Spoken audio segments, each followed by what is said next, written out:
Hello guys, welcome to my YouTube channel Ameya's vlog. ഇപ്പോൾ trending മൊഹബത്ത് കാ സർബത്തല്ലേ, ഇന്ന് നമുക്ക് അതുണ്ടാക്കിയാലോ? അതിന് നല്ലൊരു തണ്ണിമത്തൻ നോക്കിയെടുക്കുക. എനിക്കിപ്പോൾ ഈ തണ്ണിമത്തനാണ് കിട്ടിയത്.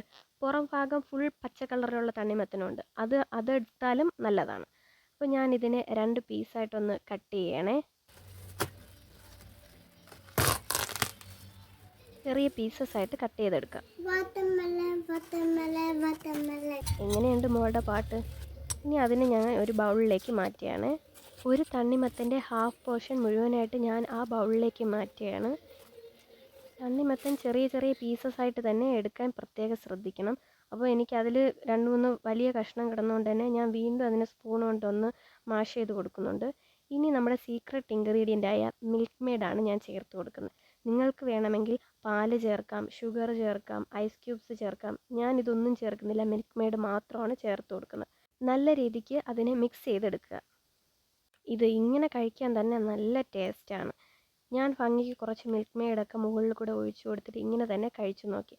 നല്ല അടിപൊളി സൂപ്പർ ടേസ്റ്റാണ്. പക്ഷേ ഇനി ഒരു രീതിയിൽ കൂടെ ഞാൻ അതിനെ ട്രൈ ചെയ്ത് നോക്കുന്നുണ്ട്. ഈ സെയിം സാധനം തന്നെ ഞാനൊന്ന് മിക്സിയിലിട്ടൊന്ന് കറക്കിയെടുത്ത് ഒരു ഗ്ലാസ്സിൽ മിനുക്ക് പണികളൊക്കെ ചെയ്തു. ഞാനിപ്പോൾ മിൽക്ക് മെയ്ഡാണ് സൈഡിൽ ഭംഗിക്ക് ഒഴിച്ചു കൊടുക്കുന്നത്. ചോക്ലേറ്റ് സിറപ്പും ഒഴിച്ചു കൊടുക്കാം. ഇനി അതിലേക്ക് അടിച്ചു വെച്ചിരിക്കുന്ന നമ്മുടെ മിക്സ് അരിച്ച് ഒഴിച്ചു കൊടുക്കുക. അടിക്കുന്ന സമയത്ത് നിങ്ങൾക്ക് പാലോ ഷുഗറോ ഐസ് ക്യൂബ്സോ ഒക്കെ ഇട്ട് കൊടുക്കാവുന്നതാണ്. ഞാനിപ്പോൾ അതൊന്നും ഇടുന്നില്ല. ഞാൻ കുറച്ച് മിൽക്ക് മെയ്ഡ് ഒഴിച്ചു, കുറച്ച് ചോക്ലേറ്റ് ഗ്രേറ്റ് ചെയ്ത് ഇട്ട് കൊടുത്തു. മൊഹബത്ത് കൂടുന്ന സർബത്ത് തന്നെയാണ് ഗായ്സ്. അപ്പോൾ ഈ സമ്മറിൽ എല്ലാവരും ട്രൈ ചെയ്ത് നോക്കണം. മസ്റ്റ് ട്രൈ ഐറ്റം തന്നെയാണ്. അപ്പോൾ എല്ലാവരും ട്രൈ ചെയ്ത് നോക്കിയിട്ട് അഭിപ്രായങ്ങൾ കമൻറ്റ് ബോക്സിൽ രേഖപ്പെടുത്താൻ മറക്കല്ലേ. വീഡിയോ ഇഷ്ടമായെങ്കിൽ ലൈക്ക് ചെയ്യുക, ചാനൽ സബ്സ്ക്രൈബ് ചെയ്ത് സപ്പോർട്ട് ചെയ്യുക. ഇതുവരെയും ഇത് ട്രൈ ചെയ്യാത്ത നിങ്ങളുടെ ഫ്രണ്ട്സിന് ഷെയർ ചെയ്ത് കൊടുക്കുക. അപ്പോൾ അടുത്ത വീഡിയോസായിട്ട് കാണാം. ബൈ.